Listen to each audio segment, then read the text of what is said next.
saya lupa. Thank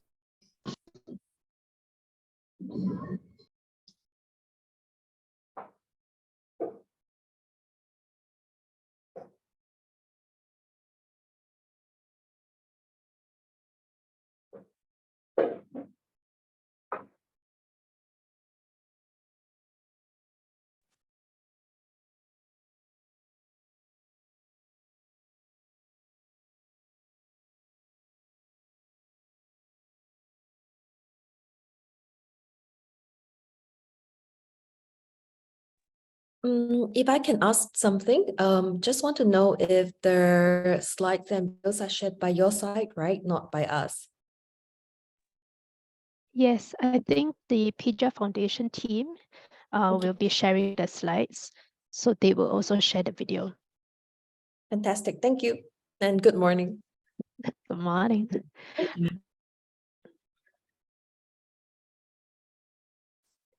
Maybe the PIJA Foundation team can maybe run through the slides so that the two speakers also know what's coming up, and then we can also sync up on that. Okay, so basically let's just start and run through all of the timeline and rundown for today. Mbak Nanda dari Ritproof bisa share rundown yang sudah di-share di deck-nya, Mbak? Terima kasih.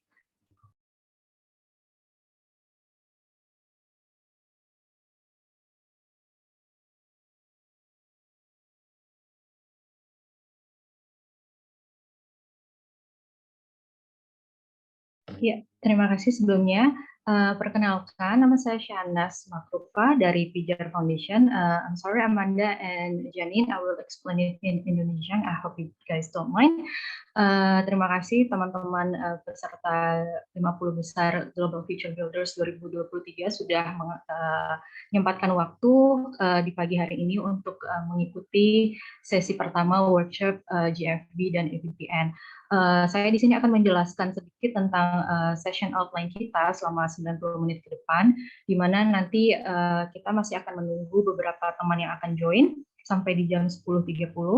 Lalu setelah itu akan ada penjelasan terkait dengan apa itu PIJA Foundation dan apa itu EVPN yang akan dijelaskan oleh Mbak Kasadira dan Amanda di sini. Yang berikutnya akan ada sesi panel discussion yang pertama. Why tell great stories. Jadi sesi panel pertama akan menjelaskan tentang bagaimana kenapa sebagai sebuah proyek harus memiliki storytelling yang baik, yang akan dijelaskan oleh 3 speaker kita pada hari ini. Lalu akan ada question and answer selama 15 menit yang sudah di mana pertanyaan-pertanyaannya sudah kita kumpulkan di form pendaftaran yang sudah teman-teman isi sebelumnya. Lalu setelah itu, the next 20 menit akan ada panel discussion yang kedua, yang akan mendiskusikan bagaimana kita bisa membuat sebuah storytelling yang baik begitu, di mana nanti storytellingnya akan ditujukan baik untuk mendekati funders, lalu untuk approach volunteer, dan juga untuk scaling up project-project teman-teman. Lalu akan ada moderate question and answer selama 15 menit lagi yang akan dijawab oleh para speaker kita pada hari ini, dan yang terakhir akan ada grace period for translation, dan mungkin ada sesi bersama untuk kita nanti berfoto dan dokumentasi seperti itu. Amanda, I think we've been run through all of the rundown for today. Kasadira, do you have anything to share? Nas, kayaknya ini Amanda minta kita quickly run through deck-nya to make sure semuanya udah bisa ke-play dengan baik. Thank you. Oke, mungkin dari yang pertama ya, dari halaman pertama.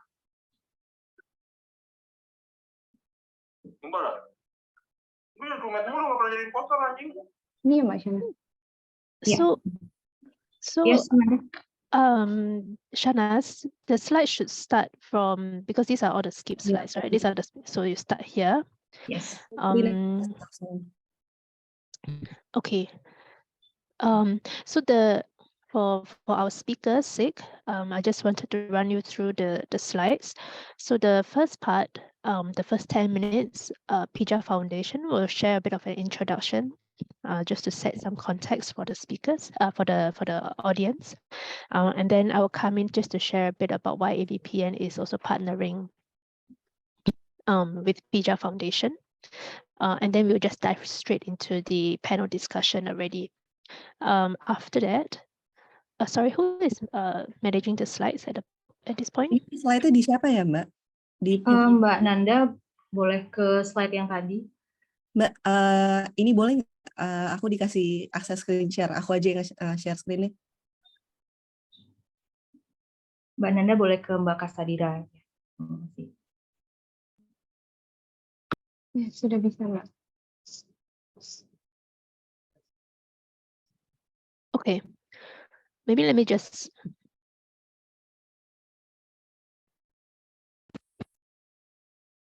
show you my slides so that you can see it.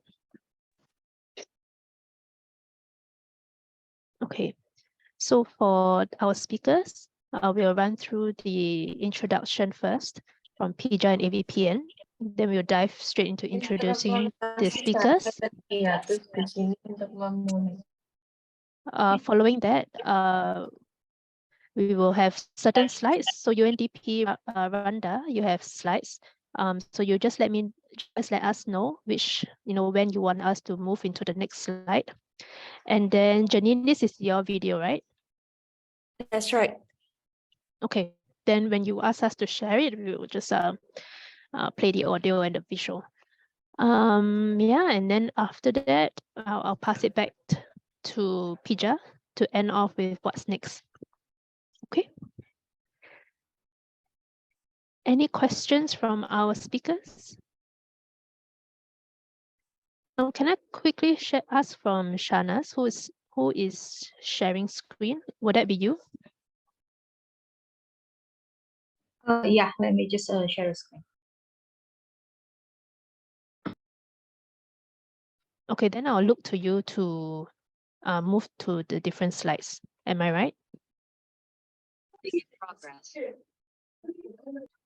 Okay, could you give me 2 minutes because I have connection problems here to share a screen? Thank you.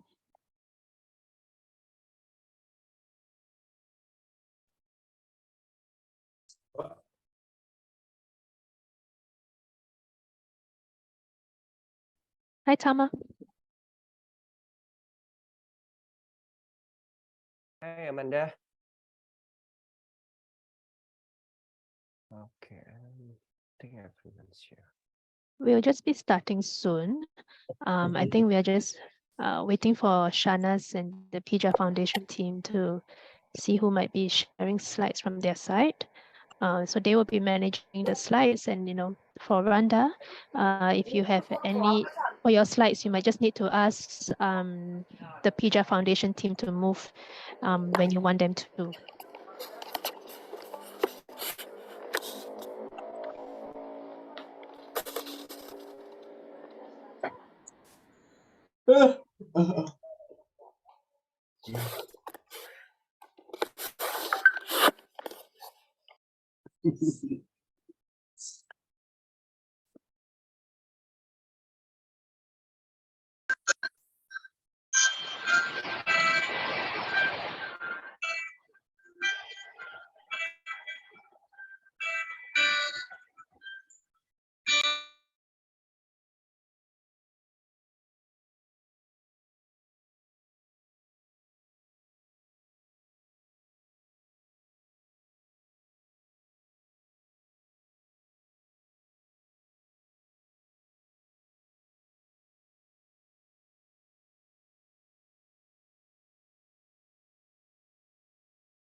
Hi, Amanda. I'm sorry, I have a connection problem here. So Kasadira will be sharing the screen. Can you see the screen from Kasadira from your side? Yeah, I can. All Great. right. Let's go. Shall we start now? And you can open the discussion. I can. Happy to start right now. Okay. I think we have about 63 participants, so I think we are good to go. Okay. So Azira, if you might present slides, I can kick it off. Yeah, can you see the screen now? I think I'm seeing it in the editable mode, but if you could click present slides.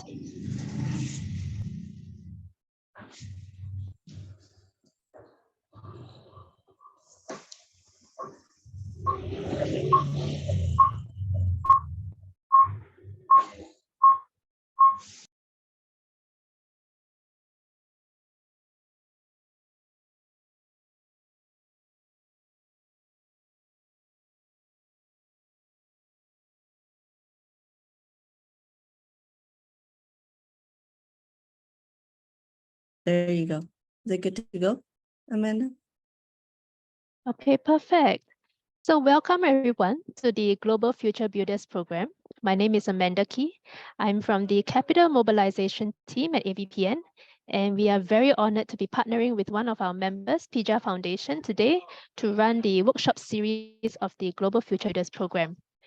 Before we start, I'd like to mention that there is a translation feature.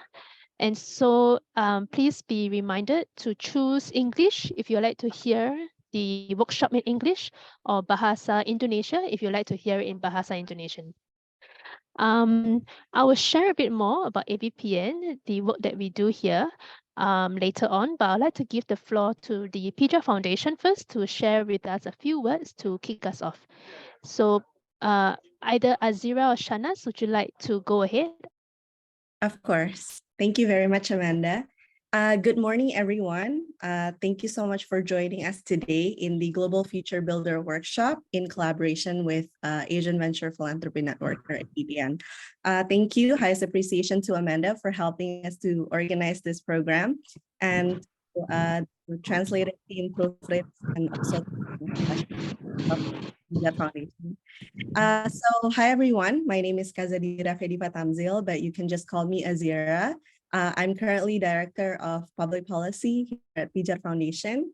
And under the public policy arm of PIJA Foundation, we do have several programs that I would like to run through to you quickly today.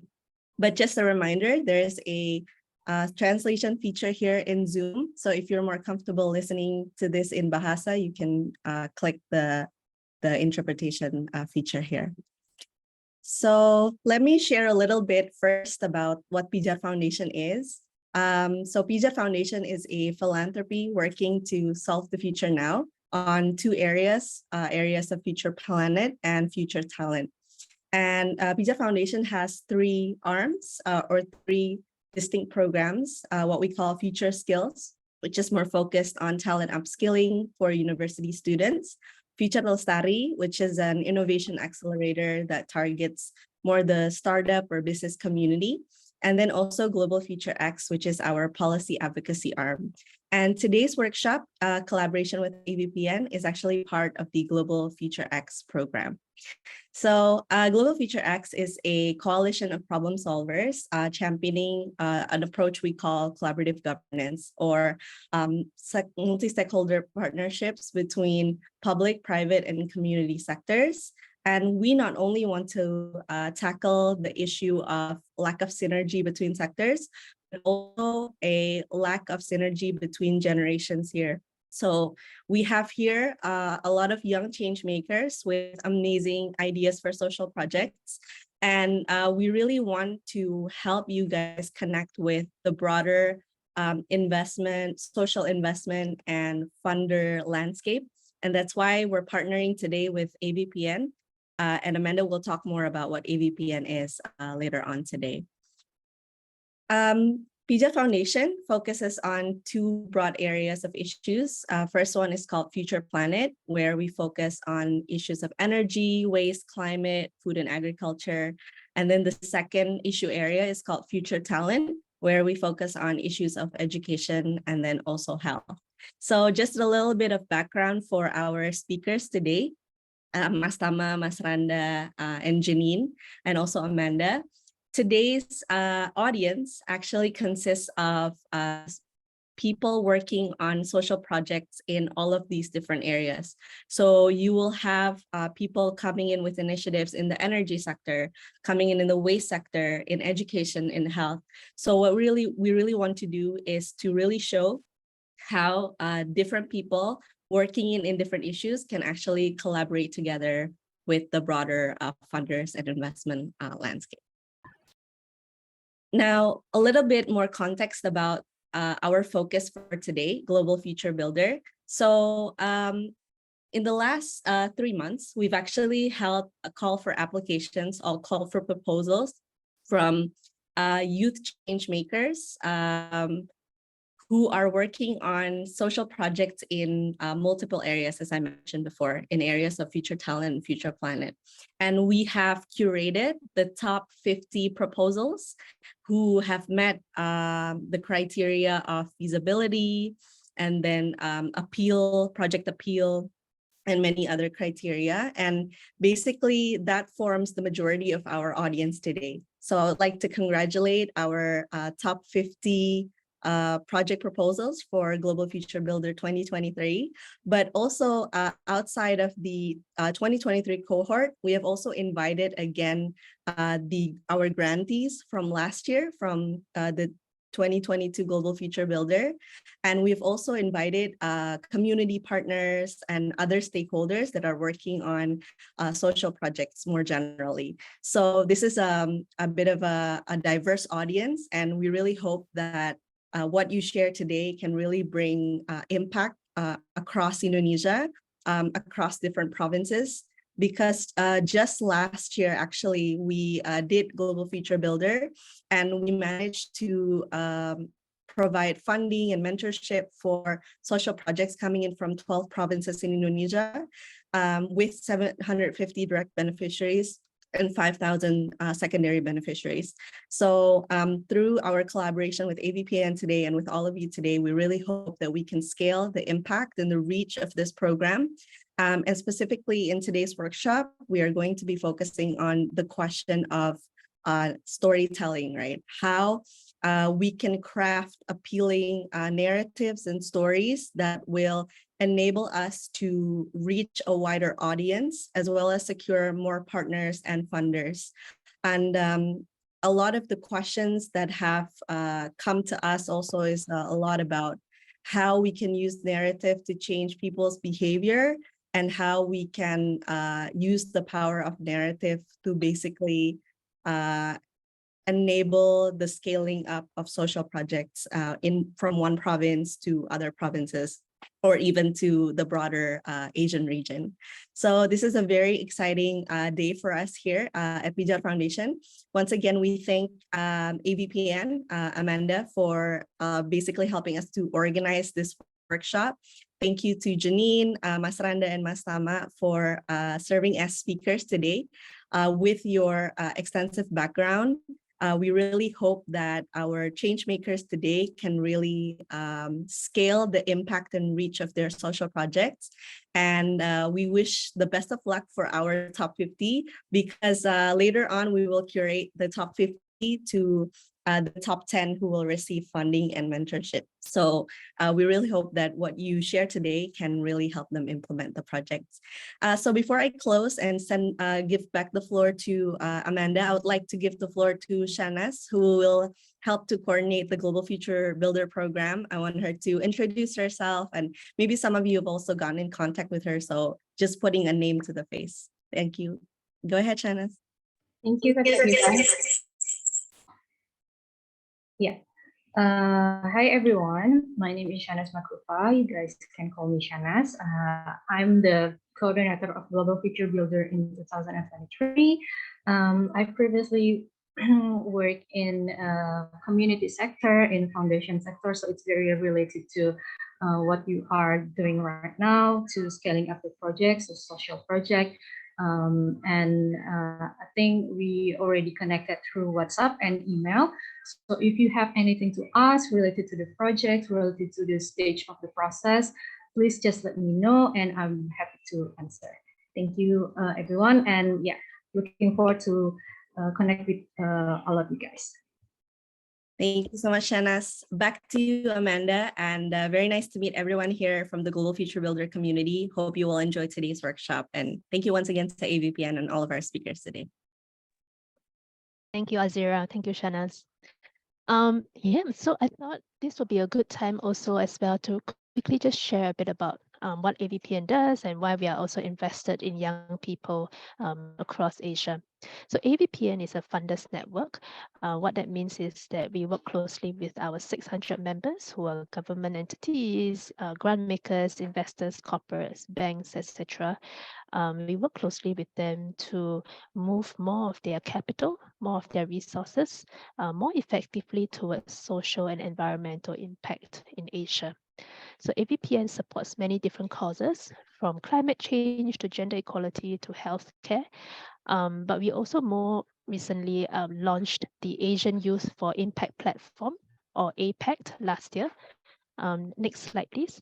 Because more than 60% of the world's youth are now living in Asia.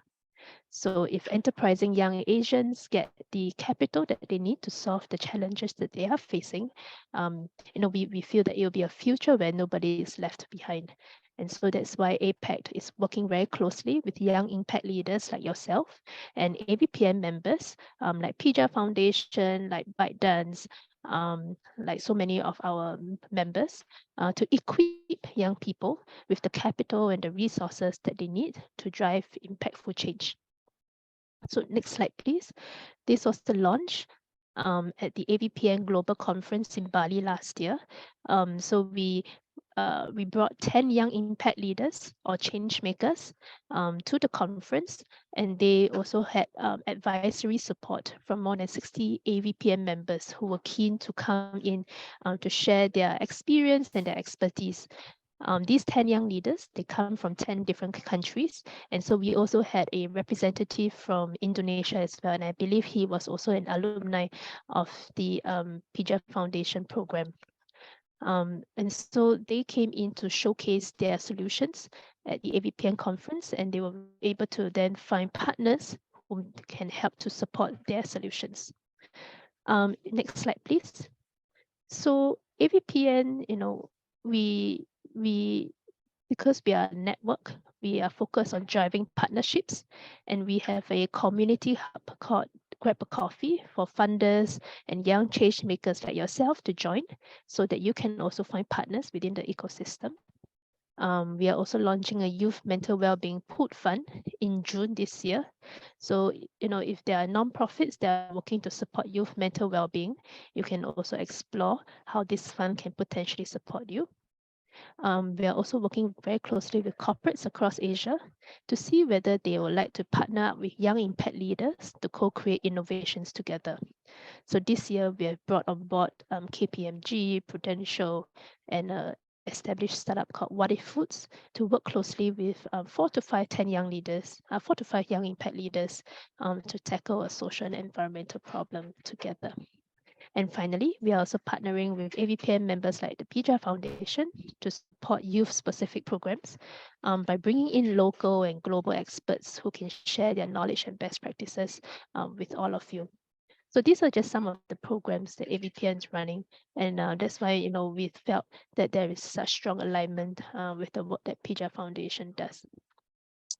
So and we hope that through our engagement with this program, we can also continue to engage these young change makers in future programs as well. So without further ado, I'd like to invite our 3 speakers to join us for today. Next slide, please. And next slide.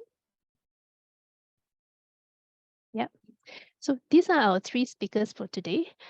We have Randa, from UNDP. He is our Youth Engagement and Entrepreneurship Officer. We have Tama, who is the Country Head of Operations for TikTok. And we have Janine, who is the CEO of Soft Education. If I may ask for the PIJA Foundation team to spotlight them, the rest of the audience would be also able to see their faces as well. Next slide, please. So this is the agenda for today. We have started off with speaker introductions, and then we'll move quickly into panel discussions. There will be 2 opportunities for Q&A later on.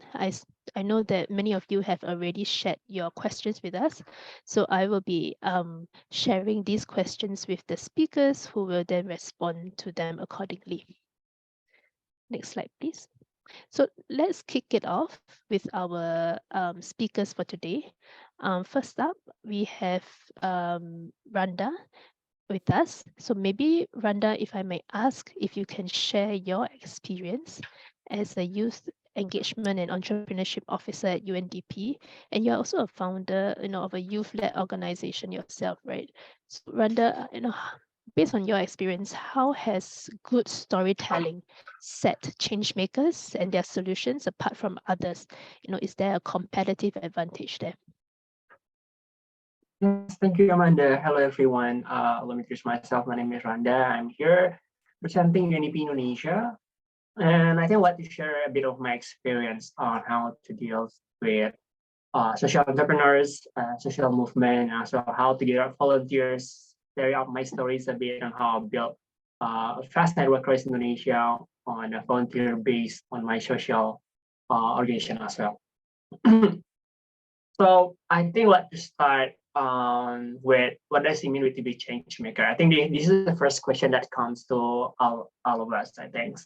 Because when we start something, we have to know Ini sesuatu kita perlu tahu apa maknanya, dan begitu kita tahu apa yang perlu dijual, apa yang perlu dibagikan, terutama jika kita ingin mendapatkan pendana untuk inisiatif kita. Jadi apakah ada yang ingin membagikan dari perspektif mereka tentang mengapa ingin menjadi change maker? Apa itu yang dimaksud dengan change maker? Mungkin Anda bisa berbagi sedikit atau Anda bisa membacakannya saja. Atau bisa tuliskan saja di kolom chat, nanti saya akan bacakan.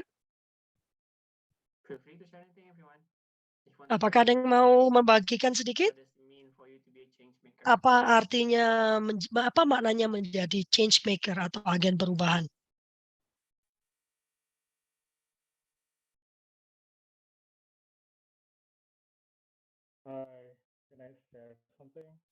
Boleh saya membagikan sedikit? Tentu. Silakan. Saya rasa change maker adalah berarti kita mencari definisi seperti sesuatu yang kita bisa kerjakan untuk komunitas kita saat ini. Saat ini saya melakukan untuk desa saya sendiri, dan semoga saya bisa mengubah masa depan mereka lewat pendidikan. Terima kasih, Mas Kade. Ya, benar, Mas. Benar. Novel bilang memimpin perubahan positif. Saya rasa itu contoh yang baik. Kita sudah melihat persamaan dari apa yang menurut kita disebut sebagai change maker dan bagaimana bisa melayani orang lain. Jadi kita tidak hanya memikirkan diri sendiri, tetapi saat kita melihat sesuatu yang terjadi di komunitas kita melihat penyelesaian di luar kota, dan kita lihat bagian kita bisa memiliki harmoni, kita membuat situasi ini dan mengubahnya menjadi lebih baik dengan solusi yang kita punya. Ini awalnya, ini bukan tentang diri kita. Jadi ini di mana kita harus paham bahwa dengan siapa penerimaan manfaat kita, apa dampak kita, dan apa metode yang kita siapkan untuk memberikan dampak ini agar bisa memberikan masa depan lebih baik. Dan yang berikutnya, next slide. Berdasarkan hal itu, karena kita sudah tahu siapa sasaran kita, apa yang apa tantangan apa penyelesaian yang kita tawarkan. Karena itu kita perlu menyampaikan kisah yang hebat. Kisah yang hebat akan menciptakan koneksi emosional.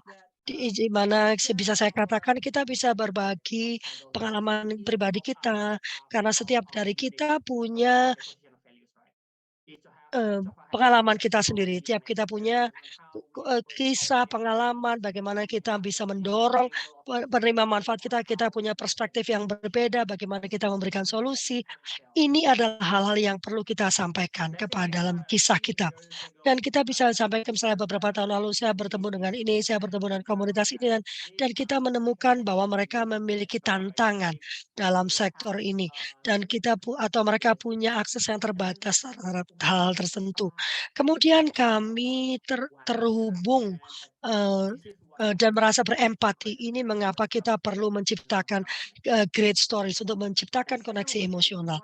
Kedua adalah kenapa kita perlu memberikan story kisah yang hebat, karena ini menyederhanakan masalah yang kompleks. Apabila kita bertemu dengan komunitas yang punya akses terbatas terhadap pendidikan atau masalah finansial, itu adalah faktor yang rumit di baliknya. Jadi kita tidak bisa menjelaskannya dalam banyak cara.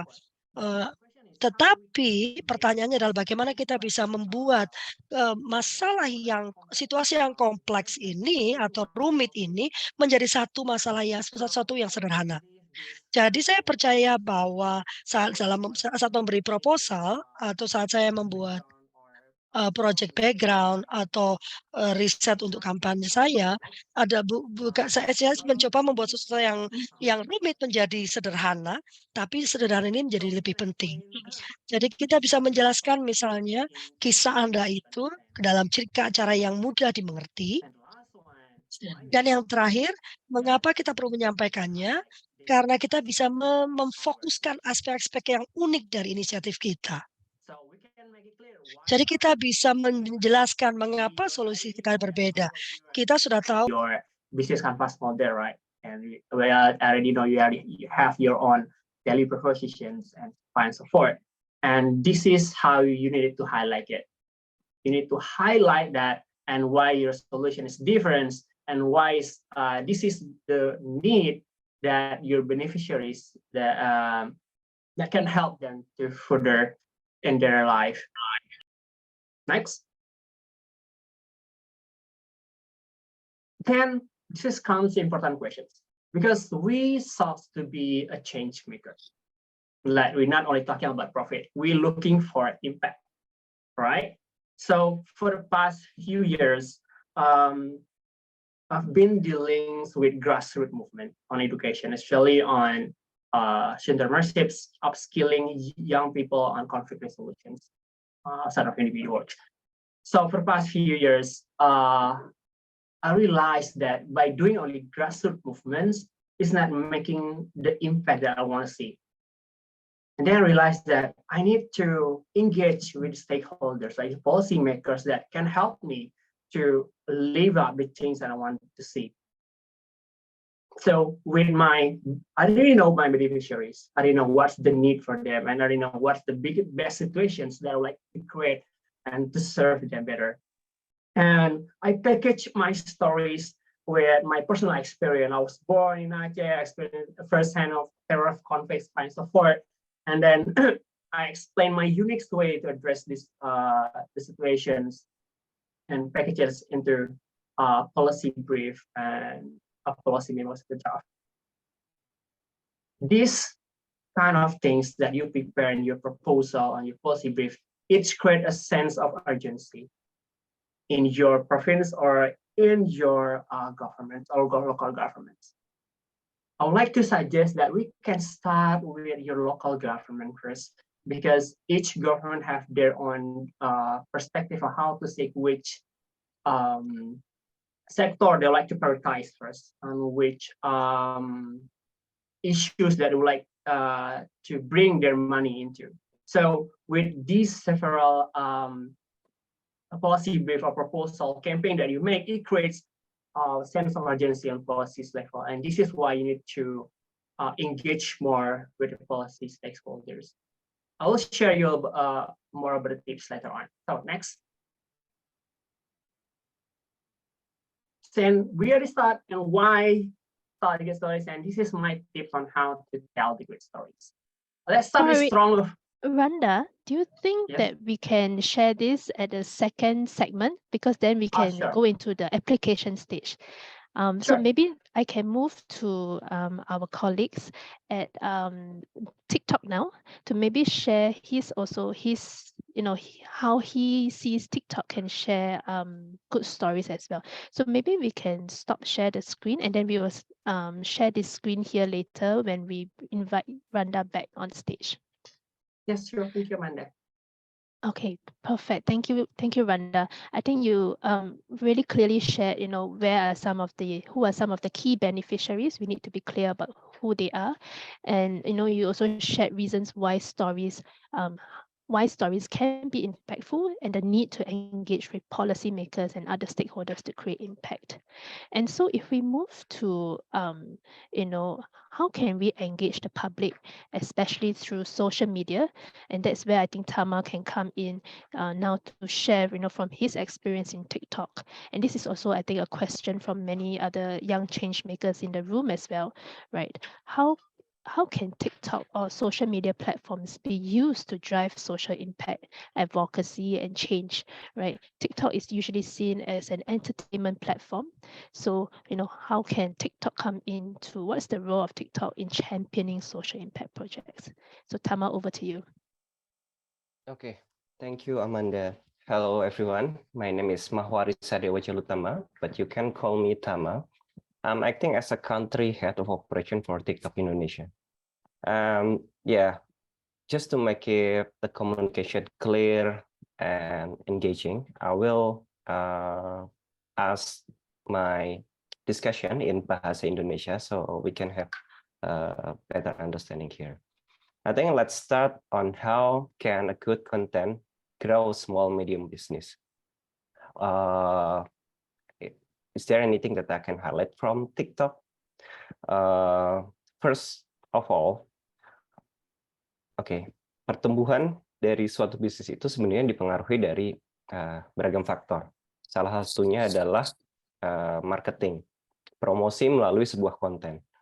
Dan konten marketing, terlebih dalam konteks TikTok, sebenarnya itu dapat dilakukan melalui satu video pendek, dan yang kedua itu melalui live streaming gitu. Dan content creator, small medium business ataupun organisasi itu bisa membuat konten organik ataupun komersial di platform TikTok. Untuk dapat mengoptimalkan suatu konten, kita harus memahami yang pertama adalah nature dari platform itu sendiri. Karena setiap platform itu punya keunikannya masing-masing. For example, TikTok as an entertainment platform sangat menekankan elemen fun, creative, entertaining, but keeping the value and authenticity at the same time gitu. Jadi ini yang perlu dipahami dalam proses pembuatan konten dan juga untuk menetapkan target audience. Terkait dari target audience, kita juga dapat menggunakan TikTok Smart Ads dan Promote Feature untuk menentukan target audience seperti yang kita inginkan. Dan ketika kita sudah mampu membuat konten yang relevan, menarik, dan konsisten, pertumbuhan channel dari perform akan mengikuti pada akhirnya dan memberikan impact kepada awareness dari bisnis hingga conversion terhadap sales gitu. Sharing cases untuk economic impact, ada beberapa SMB yang benar-benar perform well di TikTok gitu. For example, di Search Box by Najla, sambal bakar dari Iben ataupun dari Kedas Beauty. Itu mereka benar-benar memanfaatkan video pendek untuk bisa digunakan sebagai platform untuk berkampanye, untuk mempromosikan produk-produk mereka. Tapi dengan perkembangan dari konten live streaming juga, ada incredible opportunity untuk merchant expand their reach and engaging in real-time conversation through TikTok community and driving sales. Ada beberapa contoh di sini dari small medium business yang akhirnya bisa implement menggunakan live streaming juga. Salah satunya itu Naura Gordon Lampung, local SMB that sells curtains yang memang experience dengan benefit ketika melakukan live streaming di salah satu momen terbesar ketika Ramadan seperti sekarang, mereka sampai melakukan live streaming dengan kolaborasi hingga 65 creators atau host dan menghasilkan GMV 142%. Contoh lainnya ada iJona Store, a local SMB that sells kaftan dresses, yang melakukan live streaming selama 23 jam selama Ramadan melalui promo, diskon, dan lain-lainnya, sehingga menghasilkan GMV 1000% compared to last year Ramadan campaign. Lastly, ada BioHerbal juga, personal care small medium businesses, experience staggering increase in its business performance up to 70% since the brand joined TikTok in 2021. Jadi suksesnya mereka di TikTok ini akhirnya improve performance mereka sampai akhirnya menambahkan 2 brand under their wing, expanded team, bahkan nge-build factory sendiri senilai 14 miliar dari situ. Terkait bahwa stigma TikTok as an entertainment platform, dan mungkin sekarang lebih shifting ke bisnis dan entertainment, apakah mungkin TikTok digunakan to drive social impact, advocacy, and change gitu? Sebenarnya di sini yang mau saya tekankan bahwa hal itu sangat mungkin, dan justru kita bisa menggunakan kelebihan TikTok as an entertainment to bring a campaign yang fresh dari sisi sosial yang mungkin biasanya formal, serius, dan lain-lain, ini bisa dibawa dengan fun way. Sebagai contoh, ada campaign yang pernah kita lakukan bersama KCPN terkait lawan COVID-19. Di sini kita initiate campaign lawan COVID-19 karena at that time kita kerjasama atau kolaborasi dengan TikTok Dokter, which consists of sekitar 40 profesional dokter. Dan bersama TikTok Dokter ini, kita coba build atau spread awareness about health content, especially COVID-19, karena banyak misinformasi yang beredar selama pandemi. Dan kita juga kombinasikan bagaimana membuat campaign ini fun dengan menggunakan efek yang ada di TikTok, contohnya efek kill the COVID-19 virus, dan ketika akhir dari game itu akan muncul skor dan beserta PSA untuk peringatan tentang COVID gitu. Campaign ini sebenarnya generate total video views sekitar 85 juta dengan total video submission sekitar 14.000 sendiri. Dan itu salah satu social campaign yang dilakukan di TikTok juga. Yang kedua itu saya mau highlight tentang campaign Seeing the Unseen, yang merupakan inisiasi gerakan hasil kolaborasi TikTok Indonesia, Batik Fractal, Menjadi Manusia, serta TMII. Yang memang concern kita pada saat itu terkait kesehatan mental di Indonesia. So, gerakan ini dibentuk dengan tujuan agar masyarakat dapat melihat keindahan isi pikiran melalui visualisasi motif batik yang terlihat dari penggabungan motif batik Indonesia dan hasil brainwave dari penyintas gangguan mental gitu. So ini unik banget karena penggabungan antara visual dan kampanye sosial juga. Di sini kita ada pameran juga dari hasil brainwave scanning-nya di sini, dan kita juga melakukan live untuk talk show, mempublikasikan dan kampanyekan si Seeing the Unseen ini. Lalu terakhir sebenarnya ada kampanye organik sebenarnya, WII, What If It Was You, salah satu kampanye organik untuk melaksanakan stop cyberbullying atau komentar negatif di sosial media.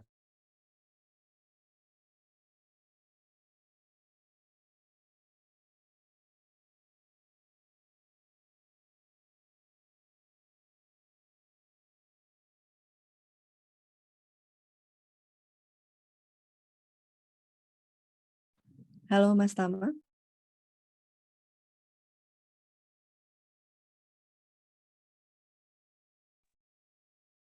I think I think Tama's video has hanged, but that's fine. Maybe we can move to Janine first. Then, I think Tama has set up the stage very nicely in terms of, how do you create stories in a fun way, and building consistent content to grow the audience and create that kind of conversion. So maybe then, Janine, from your side, right, from a practitioner's point of view, how have you been using tools to share good stories, and what does a good and strong story mean to you as in soft education to foster relationships, especially with prospective partners and funders? Thank you, Amanda, and thank you everybody for being here and for having me. All these discussions actually brought me back to a moment where I remember at the very start of the soft education journey, and one of our first partners was this organization that worked with street kids. And I went to visit the premises, and it was in Bekasi area in Indonesia. And as I was leaving, there was this little girl who was 8 years old. She had her hair all shaven, right? And what was told to me was that when living on the streets, she had to shave off her hair so that she will not be harassed as a girl. And as I was, getting onto my car to go back to Jakarta, she almost was following me to my car, and the sad thing is I can't bring her along with me. I remember going back into my car, going back to Jakarta, back to my room. And yeah, that night I was calling my husband and I was tearing already. And why do I share this, right? I think that many times, in fact, telling stories is really hard for me. I'm a science and mathematics person. I don't know about all of you here. So actually solving mathematical equations, writing short point form content is much more easier than telling stories. But our audience, our cause, or even your team, right, needs you to be telling stories because their stories are not heard, right? Many of us serve beneficiaries and audience who do not usually have a voice. And that's why actually I learned that storytelling is so important in terms of, making the stories of our audience heard, in terms of making the work that our team does heard by the public, and so that you get to garner support, buy-in in terms of either funding, partnership, or volunteers, etc. So that you are able to do your work justice, you are able to do your beneficiaries justice, and your team justice, I think. So in terms of my experience of storytelling, right, and it's really funny that I'm coming after my sharing is after TikTok. I was sharing with the small group before that soft education actually was part of TikTok for Good cohort, and I think we were one of the first cohorts. Now, if you guys ever go to soft education's TikTok page and saw the first video, I'm so sorry for you because it's done by me.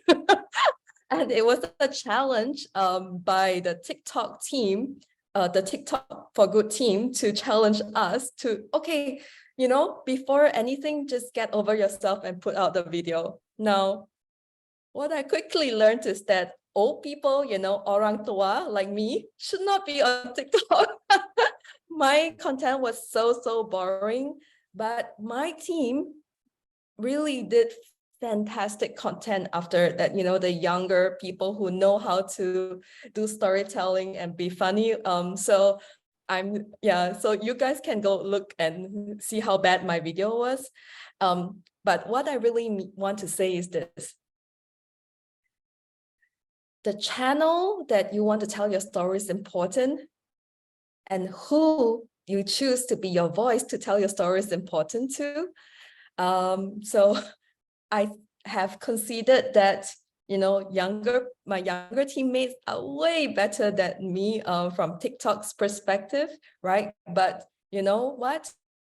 I think not that I'm totally irrelevant. I can tell good stories on LinkedIn, for example, right? And that's maybe you know, an audience that is, you know, more suitable for my voice. I think I will stop here for now. Yeah, and I see Thomas back. Yeah. Thank you, Janine, and great to have you back, Tama.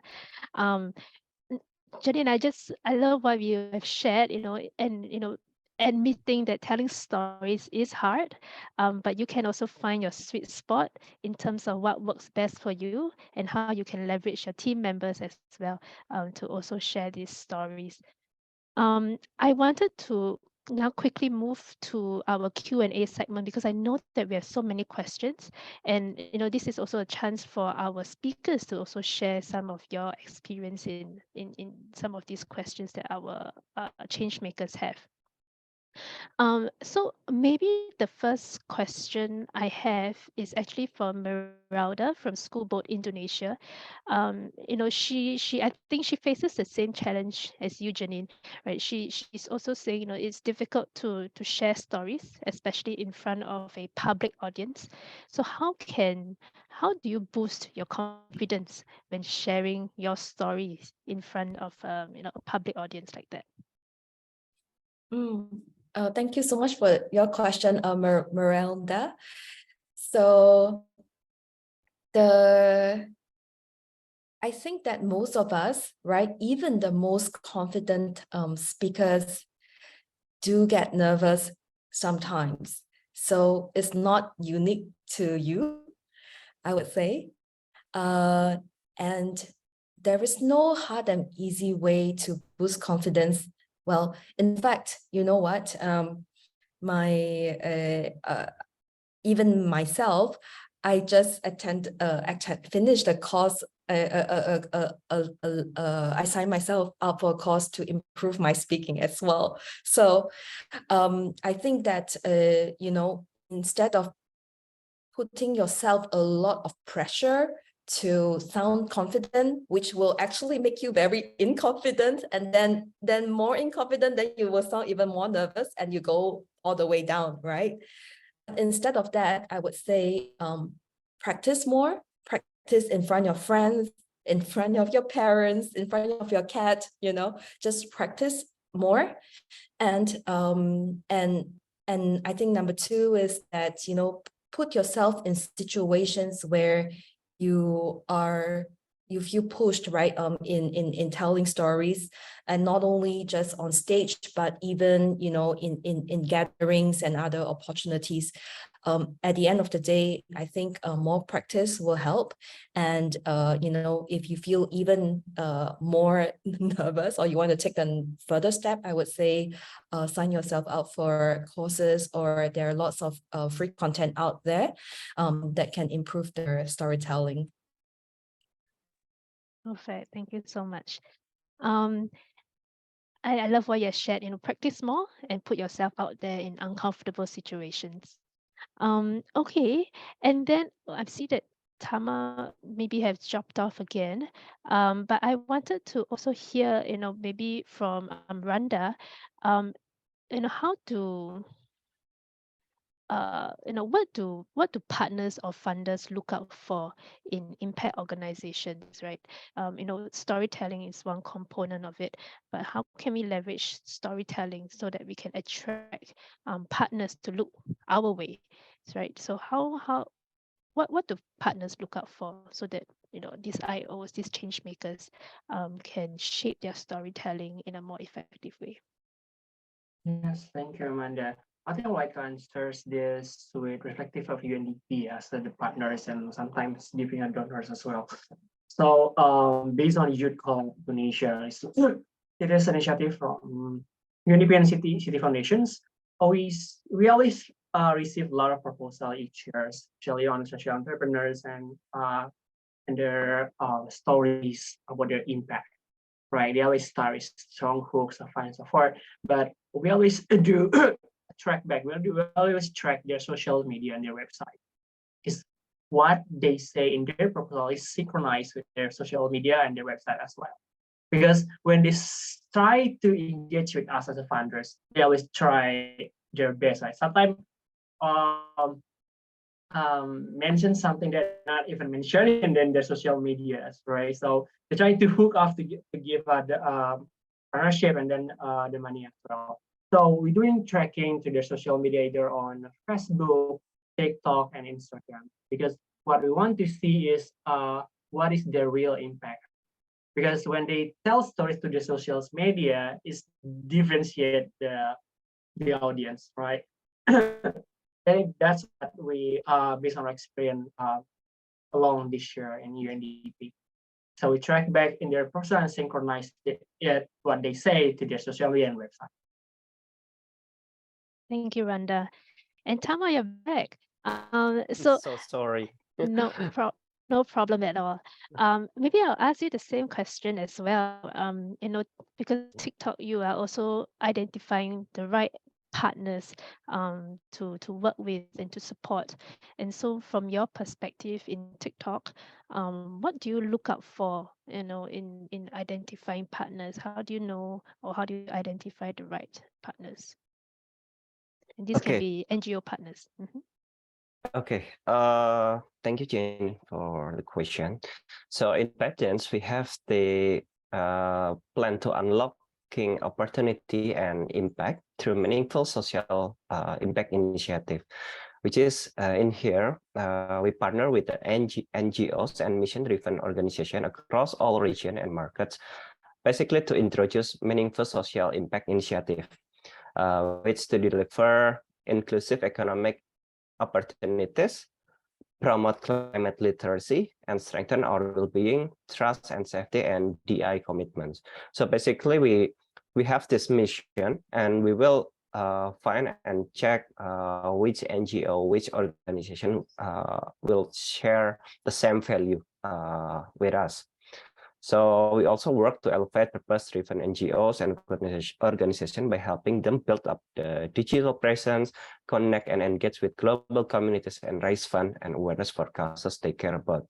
So, for example, as part of our corporate philanthropy efforts in 2022, in developing partnership with NGOs and civil society organizations across all our region and markets, we share some in-ads credits were donated to support NGOs and other institutions in their purpose-driven work. For example, the case that I shared previously related to KCPN for Lawan COVID. So basically, we also give some ads credit at that time. And another example is we have the Global Nonprofit Accelerator Program that was launched in August 2022 to support NGOs. So there are around 60 nonprofit organizations from 12 markets have participated to reach new audiences, increase awareness, and raise funds on TikTok. And yeah, maybe one last example from my end is on South Africa in September 2022, TikTok partnered with public Wi-Fi company Ting Wi-Fi to pilot 50 free Wi-Fi hotspots in South Africa to empower the local community. So basically, this is some example on how TikTok and NGO and partners collaboration we see on how we have the mutual value in here and develop the campaign together. Wonderful. So it sounds like our young change makers should look out for programs that TikTok is running, so that they can participate in them, and then TikTok's experts will come in to share ideas, train them, and co-create some storytelling strategies with these young change makers. That's wonderful to hear, and I think that's very exciting. I'll just have one more question before we move back into panel discussion.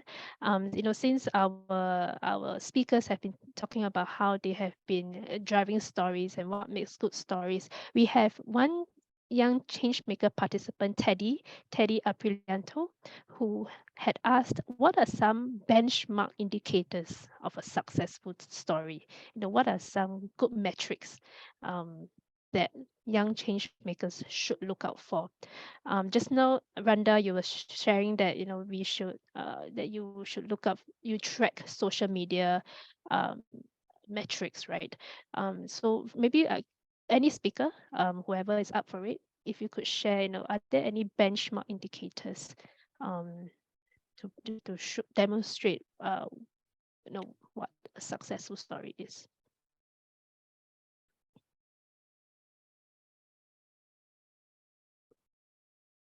Okay, Amanda, I think I will answer this first from the TikTok perspective, from the content or from the platform side.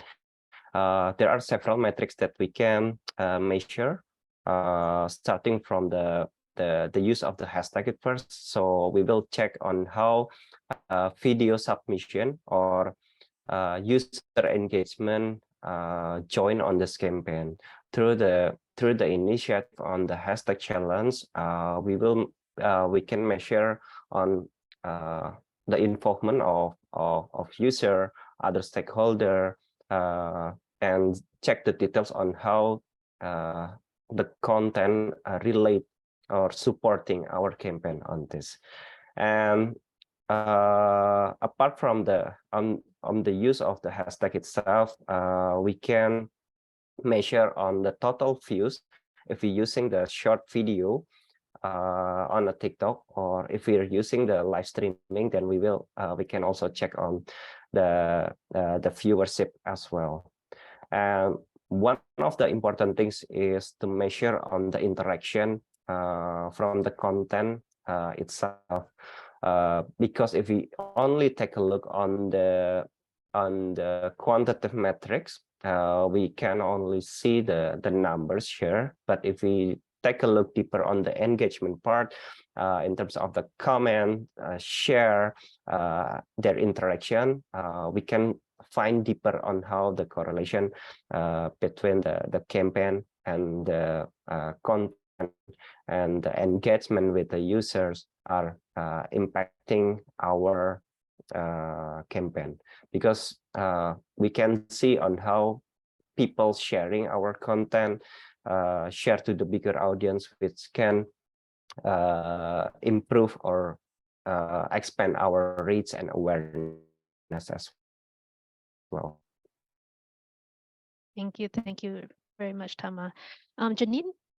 Yeah, so I was just going to jump in to say that actually there isn't one benchmark metrics for all storytelling campaigns or programs. I would say every time when you are doing something and storytelling included, I would always ask myself, what do I want to achieve out of this, right? So for example, if you are trying to do storytelling and your goal is to have reach, right? And maybe reach for a certain age group or demographic, then that will be what you should be benchmarking against, right?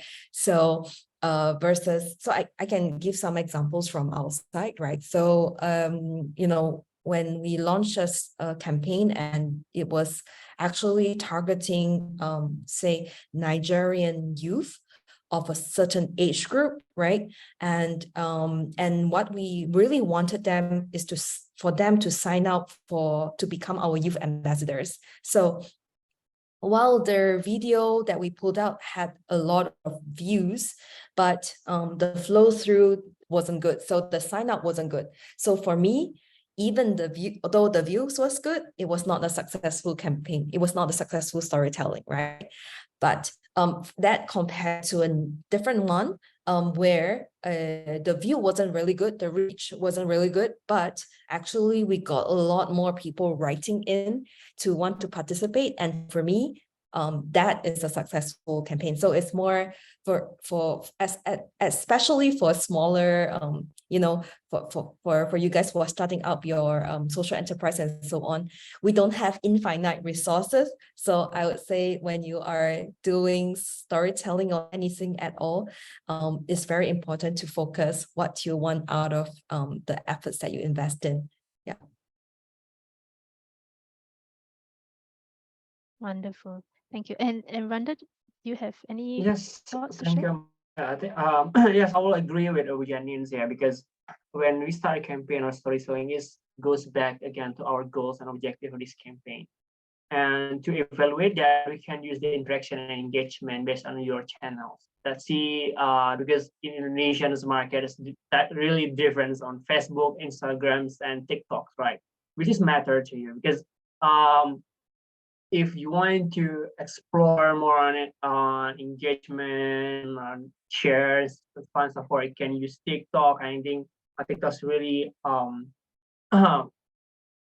really good channel to want to reach for that. You want to reaching for likes, you can use Instagram, Facebook, or like to more on comments or collaborations posts. You can do Instagrams on TikTok, and back again and again. So it really matters to determine what is your goal and objective on your storytellings and campaign as well, and you can evaluate it with interactions and engagement.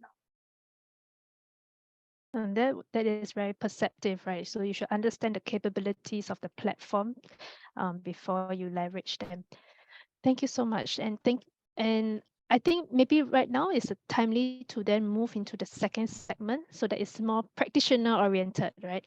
And you can also share more of these tips and tools and even your resources, so that these young change makers are also better equipped. And so maybe, since we left off with Randa, maybe Randa, you can also kick us off, right? Just now you were sharing a few slides, sorry to cut you off there, but maybe this is a good time to also share, how do you tell good stories? How can our young change makers really build their case to tell compelling stories that funders will really will be attracted to? So Randa, over to you. Yes, thank you, Amanda. I think I would like to share this again. We'd like to continue. What I said earlier is that it's based on our experience in Youth Collab Indonesia, especially on UNDP. We've achieved a lot of proposal each year. There's so many social enterprise, so many organizations that like to collaborate with UNDP, and we have to make sure, right, which one and who are the organization that we can work with, and which one is make sure which one is our prioritized. Well, what I learned so far based on the company profile or the proposal, this is what I found interesting, that I always look twice on their proposal and their stories. They always start with strong hook. It's not they're not starting with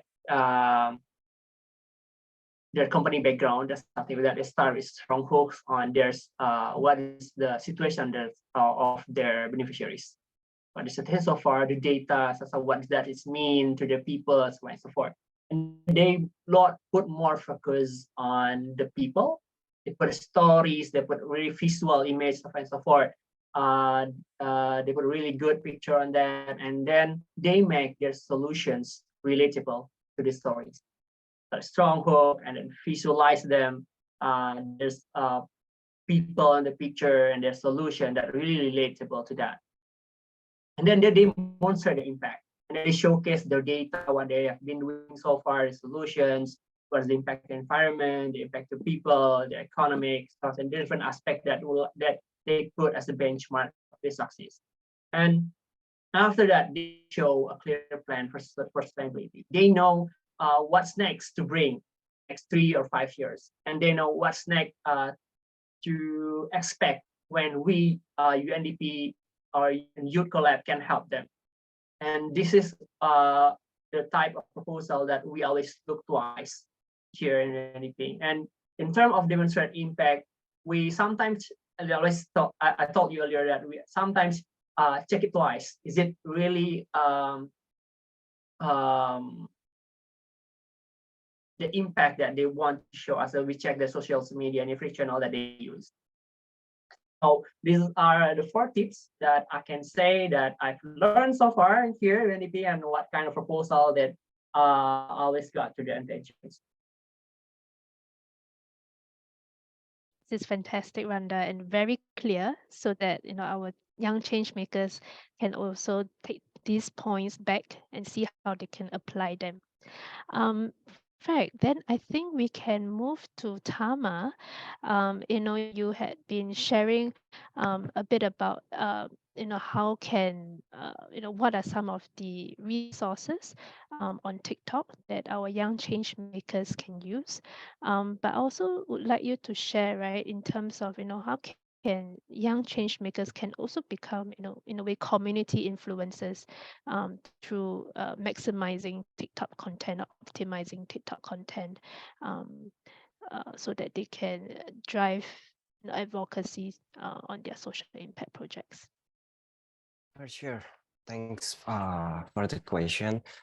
Yeah, how the change maker become the community influencer, or for the context of TikTok. So there are several tips here I want to share with audience here. I think the first one, the simple one, is to create an account, create a TikTok account, fill the profile on your account, create a specific branding on how you will address your profile. And second, please choose 2 or 3 themes that will be your strength point here. Focus on your storytelling, staying true to your cause, and be authentic in your delivery, because our community really loves honesty. And the genuine content from the creators is really impactful. Well, please deliver it creatively, in a fun way, in a creative way, because that's what makes TikTok sparkling. The third one is the consistency to create content.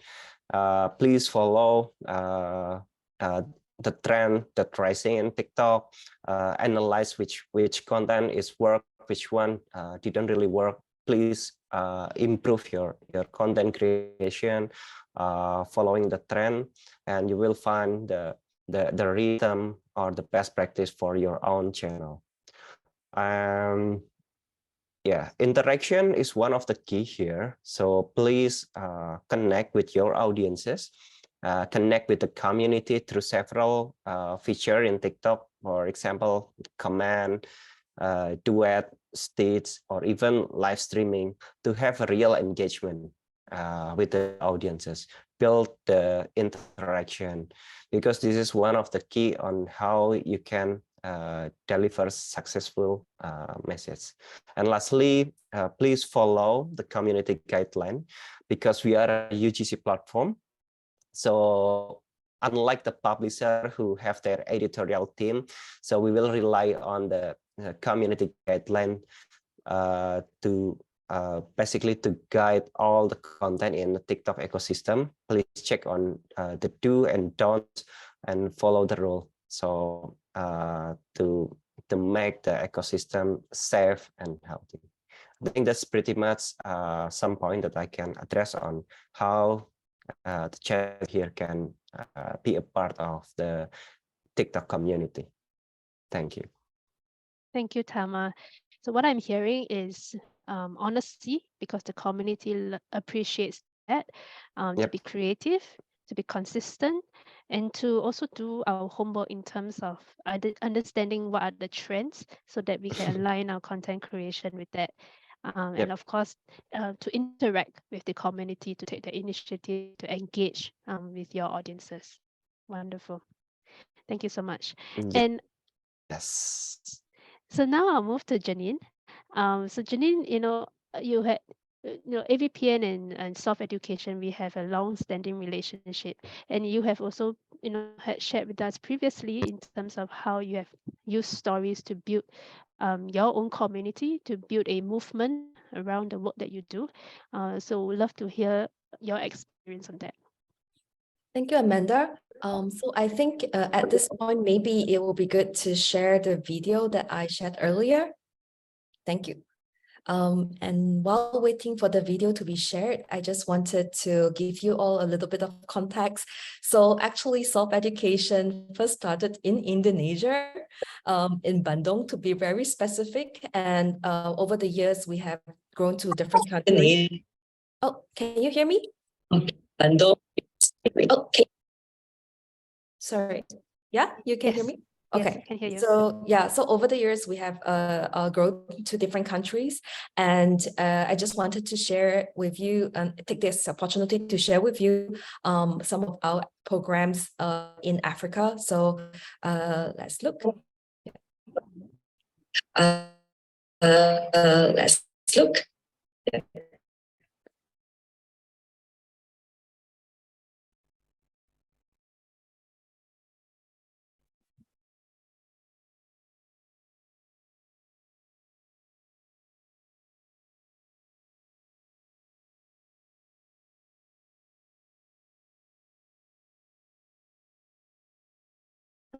Shanas or Azira, can you share it from your side?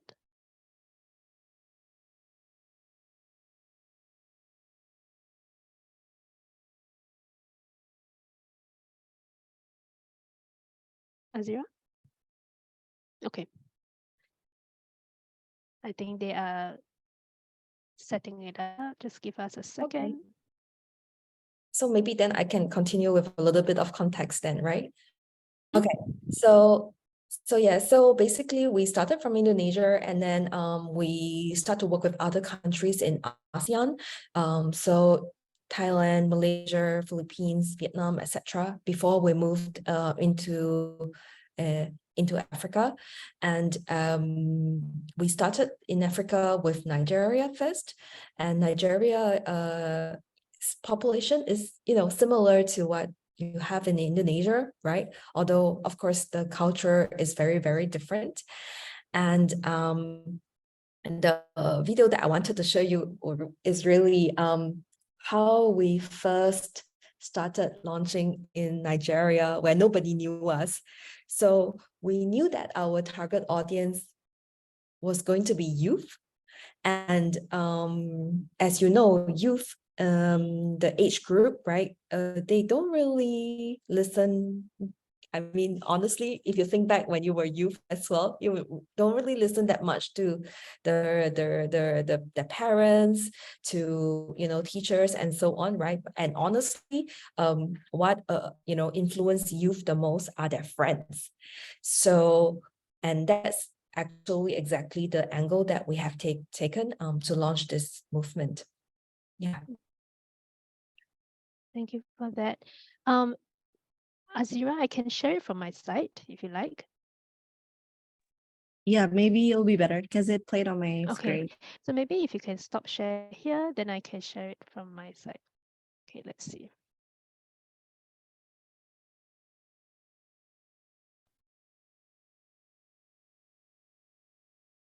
I'm gonna play it now. Let me know if you can't hear anything.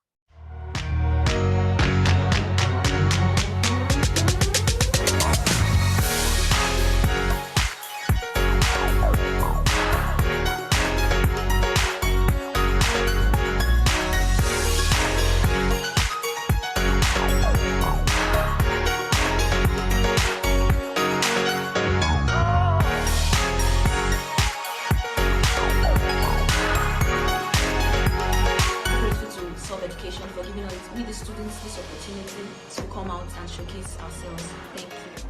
I want to thank Soft Education for giving me this wonderful opportunity. I'd like to thank Soft Education for the challenge. I just want to say a big thank you to Soft Education. I want to appreciate Soft Education for giving us this opportunity to participate in this learning competition. So I thank Soft Education for that, and I also thank them for taking education to the next level. Thank you so much, Amanda. I just wanted you guys to get a sense of the liveliness of the programs that we run there. So basically, when we first went there, right, and it was, I guess, timely, but not timely at the same time, is that during, I don't know whether you guys know, but during COVID, there was massive strikes in Nigeria and in the universities as well. So which means that students actually don't have classes to go to for a long, like 9 to 11 months, depending on which university, right? So it's very difficult for them. So part of what we are doing is thinking, how do we engage them? How do we get them to listen to us and learn with us, right? And that's how we started with our Youth Ambassador Program. And we actually coupled it with, as you can see, a learning competition. And that's also another crazy idea, because we saw that many young Africans, they are watching, the reality TV show. They are voting for, whatever participants on that TV show, right? And I think part of storytelling is really trying to understand what your audience are looking and what they're interested in, right? So we know that they're interested in that, and they're also interested in maybe supporting their friends, right? So then the crazy idea is that instead of, another trashy reality TV show, how about we do something about learning, right? And have people form groups to join this learning competition, and then they get to rally their friends to support them. So that's what happened, and that's how it grew. And from there, from the learning competitions, we have even more smaller scales, social ambassador programs, and really, and the youth themselves are able to find their own narrative that speaks to and that touches their peers. I think so. One thing about storytelling is that, what I've learned from this movement is it doesn't have to come from you, but from you to your ambassadors, and they are able to also form their stories to tell your story further, right? And really fast forward to today, we are already like over 10 million lessons completed on our platform because of such different initiatives and movement. And, I have really a lot of respect for youth, because I think that youth have this energy that's whoops. That's because there's some echo. Okay, but so what I think is that youth have this energy that's unmeasured. In fact, one of our learners, Ashinze, I still remember him because he started being very, very shy. And fast forward today, as he became our youth ambassadors and started to create his own community. He has started to run for like the student union leadership, and just to get people to support him and to build the community. He went to the his university campus living quarters and knocked on doors. He went to bring people to join his community, and I think within a week or so, he brought on like over 1,000 people. So yeah, that's how crazy our youth ambassadors have been. Yeah, so that's just to share our youth movement, Amanda. Wonderful, thank you so much. Can you hear me? Yes, I can, but Okay. for some reason there was some echo. I'm not sure what happened. Yeah. All right, no problem. I think my camera has also decided to die on me, but it's okay. We can still continue. Okay, so I think this is a good segue to our Q&A. I see that we actually already have a question in the chat room. It's not directly around storytelling, but I suppose it is also, right? Because how can we? So I think the Fritra from Econella is asking, how can we balance the social and the business aspect of an organization, right? How can we, the organization itself has to make profits to keep the business afloat, but then its mission is also to create impact, and so from the youth change maker point of view, how do we frame both together? How can we balance the two? I wonder whether any of our speakers would like to share about that. Yes, Amanda, I think I'd like to share first. Thank you, Fitra from Cornella, for the questions. Yes, we got these questions a lot as well from our cohort in Youth Collect Indonesia. They always asking what's come first, money or impact, right? And how to balance it? Is there a percentage we can balance it? So our answer is the same, that we rather than we put these two things competing each other, either social impact or financial gain as competing priorities, we really suggest that why not we integrate both of them into your business model? So think about creatively on how your social missions and your contribution of social impact can support your financial stability or vice versa. I think that is our response for that. Would anyone else like to share as well? I really like that question because I think that hits the heart of many social entrepreneurs here. In fact, last weekend I had a gathering of social entrepreneurs in my place, and these are very seasoned and experienced social entrepreneurs, but this question still came up. Because on paper, is the direct thing is to say combined impact and profits, but sometimes in reality, the demographic that you want to help, right, might not have the ability to pay for your services, right? Especially even in the especially in the fields where it's about disaster relief, right? So when there's an earthquake or when there's a typhoon, right, and you have thousands of people with no homes, how do you think of making profit out of that? Right? There are circumstances that is just quite difficult. But so I would say that there is one part that, and I totally agree with what Randa said about, if possible, definitely think about integrating, having the impact as a result of you doing the business and making money, right? To be afloat. Now, there are not other business models could be, who are the audience, who are other entities apart from the, your beneficiaries that would want to reach this demographic, right? And that's another way to think of a business model. There is no, hard and fast rule for this, to be honest. And I think that is the balance, or how to balance depends on you. So therefore, I have, last weekend was one person who founded an NGO and then changed into a business, and then somebody else who started a business and wanted to change into an NGO, right? So, but I think the question is more, who are you thinking of getting your funding from?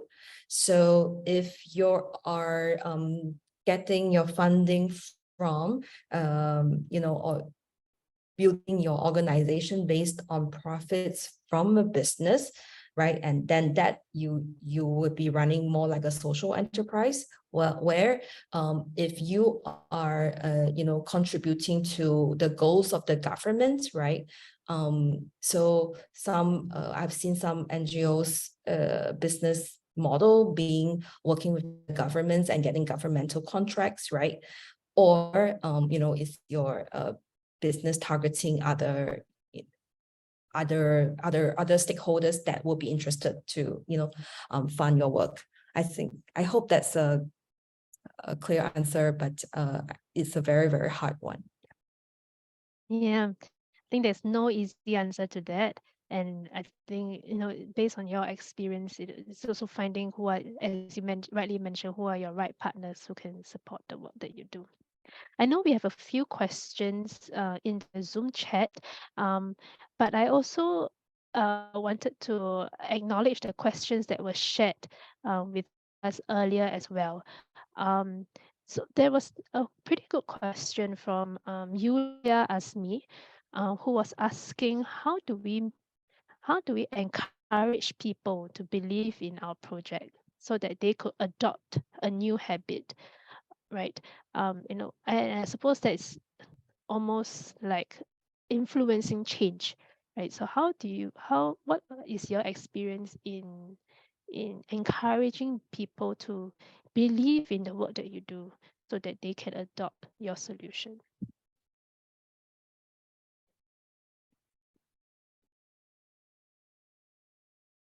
I guess if nobody's going, I will attempt it first. I would want to say that at the end of the day, change is very, very difficult, right? If change were easy, I think we would be in a very different place right now, right? And also, when you talk about habit formation, is even more difficult because even myself, right? I want to work out every day and I know it's good for me. How do I form the habit, right? It's super difficult. So I think at the end of the day, we are working with humans, right? And our beneficiaries are real people. So whenever we are, trying to make people believe in the project or wanting them to buy in, is so important. Project or wanting them so important to put them, put ourselves in their shoes. So I can give you an example, right? We have done a financial, working with low-income moms project together with BTP and in Indonesia. And we brought our tools because we create educational game apps, right, and technology tools. So we went to the area, the slum area, and we wanted to introduce the young moms, the low-income moms to our tools. And I guess wouldn't want you to guess, but I'll just be very honest, right? After our first, information session, I think only like 13% or so, downloaded our app and tried our app, right? And the feedback that we have gotten was, I'm just a mom, I can't learn, I can't learn on my own. I need to go to classroom to learn, and especially, we have this crazy idea of teaching English, right? So like, I'm just a mom, I can't learn English. So a lot of different mindsets that prevented them to take that leap. But what was really interesting was that after that, I think it was in 2-3 months time, we started to get pictures sending to us from that community, and the pictures were like moms, taking their little phone, right, with like 5-6 kids in front of them, teaching with our app. So we're thinking, whoa, what happened, right? And then because we already thought this project is like, it's not gonna succeed, right? And then when we looked at the numbers, wow, we had a penetration of over like, I think 120 something percent. So I don't know where the extra 20% came from. But what I want to say is this, right? When getting people or engaging communities to believe in your project, it's very important to focus on the early adopters, right? And support them. And so then from there, actually, they are the ones who tell the story. So kind of similar to the youth engagement sort of experience that we have. Yeah. Thank you, Janine. I know we have quite a few questions, but I saw that there was a persistent question around government engagement. And so I wonder whether, our speakers are able to share, right, how do you gain the attention from the government? How can we bring government stakeholders into our programs? I wonder whether, Randa, since you mentioned about policy engagement, you could share about that. Yes, I think I'd like to share on how EdCode Indonesia got government attention, especially on Ministry Youth and Sport, national plannings, and economic. The first thing that we do is we do stakeholders mapping and governance mapping, which kind of ministries or that have interests on this issue of youth development, especially on entrepreneurships. And we found that Ministry of Youth and Sport already do the same, and Bappenas already planned all things to the long-term impact of social entrepreneurs on youth. And we found that Ministry of Economic, ministries of several ministries, all of them are doing the same. Right. So our ideas, you have this program called Youth Collab, and we would like to contribute more impact to these young people. So we would like to be the aggregator for all these ministries. We connect our business, all of them come together at once, and we introduce them what is Youth Collab Indonesia, what we seek, what is our approach. Because what we've done that we provide an incubator, but we also doing on how to build an ecosystems in Indonesia. That's where we put more priorities on, because we would like to affect policy, and which last year we contribute a lot more on this national strategy on youth entrepreneurships based on our finding in Youth Collab, and we currently would like to implement that on these years. And that is our first things first. Start mapping out which governments that have interest in your reasons or your missions, and then of course start contacting them, and on any level start contact them, get their attentions, ask for 1 hour of meeting or introductions, like so forth, and then keep following them up, because government sometimes forget what we tell them last week. So if give them following emails that what's the conclusion for the last previous meeting, and asking for, is there any follows up for this, or is there any ministries or any division that got this interest, please connect me with them. So, and that's it. Of course, there's a lot of bureaucracy that we have to deal with, but that's worth the process, therefore as well.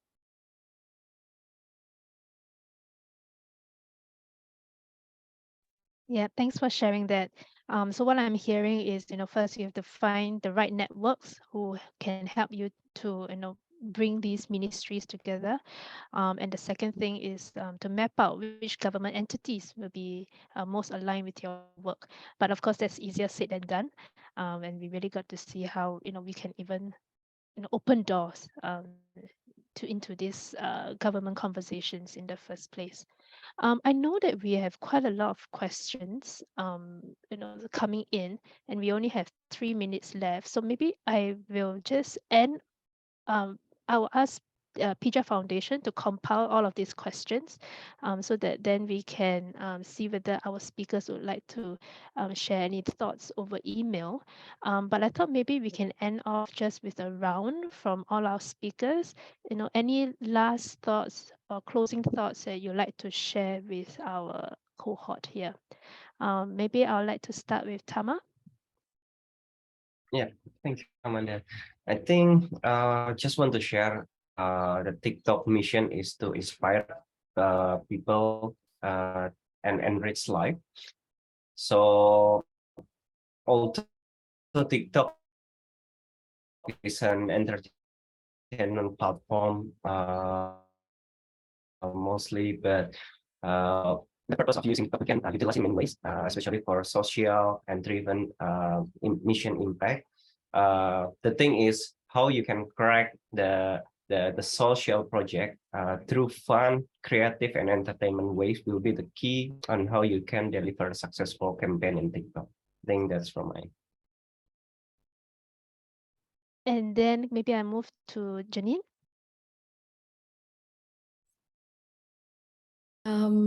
I think there's so many things I want to say, and all of you are asking really good questions. So I think maybe the easiest way to reach me would be through LinkedIn. So yeah, and but I want to leave all of you with this. I really appreciate your courage in embarking on your journey, doing a social enterprise. There is definitely a lot of ups and downs ahead of you. But the good news is that you are not alone in this. All of your friends here, including us, right? We are here to help each other and support each other. So yeah, I think that's all I can say in the 1 minute. Thank you, Janine. And Randa? Yes, thank you, Amanda. I can see that the participants write a lot of interesting questions. That is really interesting if we can answer that. But of course, you can reach all of us in our email or our social media platforms. And I think my closing statement will be: we already know how the storytelling is really important for our business and our movement. And please be consistent on your contents, consistent on your message, what kind of message you want to spread out over there, because on that storytelling will help us to connect with partners that have same missions with us, to connect with potential donors or in fact investors that interest our business. Please do consistently in any platform that you find your best. Thank you.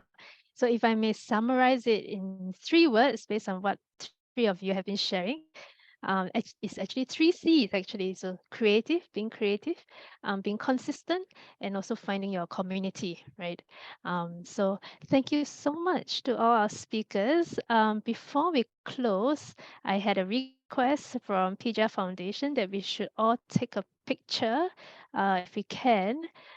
So I wonder whether the PIJA Foundation team would be able to put us all in a gallery mode, and if everyone can switch on your cameras, would Shanas or Azira be taking a picture? I will. Okay. Already put in gallery mode. So I think we will need to take it a few times because there are many people on the screen. So we should give Azira some time. So if everyone can just smile for the next 5 seconds so that we give her time, that would be great.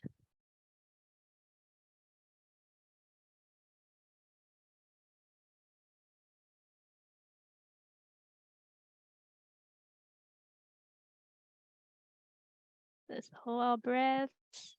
All good. Oh, good. Okay, perfect. Well, it's the end of our workshop for today. More coming up soon, but let's take the time to give all our speakers a virtual round of applause. And you know where to find them on LinkedIn. And your questions, I'll ask the foundation, PIJA Foundation, to compile those questions, and we'll see whether our speakers can respond to them. All right. Azira, are there any final slides that you would like to share or any closing thoughts? Maybe no need for slides. Just again, want to reiterate our biggest thank you to Amanda from AVPN for helping to organize this program. And then to Janine, Mas Randa, and Mas Tama for serving as incredible speakers today.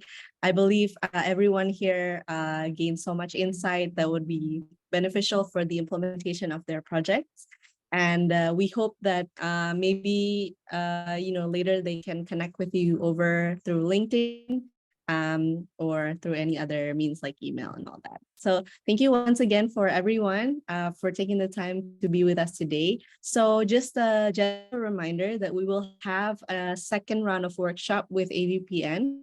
The topic is on scaling up your social projects. So we will use the fundamental insight that we have gained from today's workshop to basically move into the next discussion about how we can help to scale our social projects in terms of increasing the number of beneficiaries or the number of regions that we cover through our projects, or other topics related to scaling up your social projects. So Bashanas will be in touch with all of you again to share the details of that workshop, but that will be after Idul Fitri. So we also want to say Selamat Lebaran Minal Aidin wal Faizin for everyone here, and have a great long holiday. For Janine and Amanda, it will be about 2 weeks of long holiday in Indonesia, starting from tomorrow. Exciting. Well, thank you, everyone. We'll see you Thank soon. you so much, everyone. Bye-bye. Thank you so much, everyone. Bye. Thank you, Kak.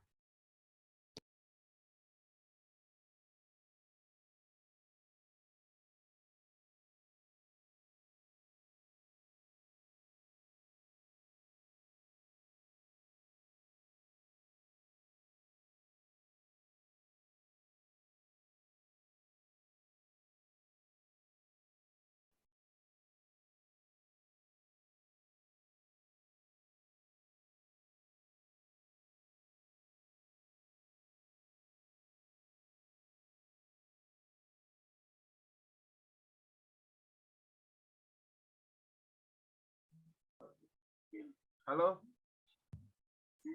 Gak berarti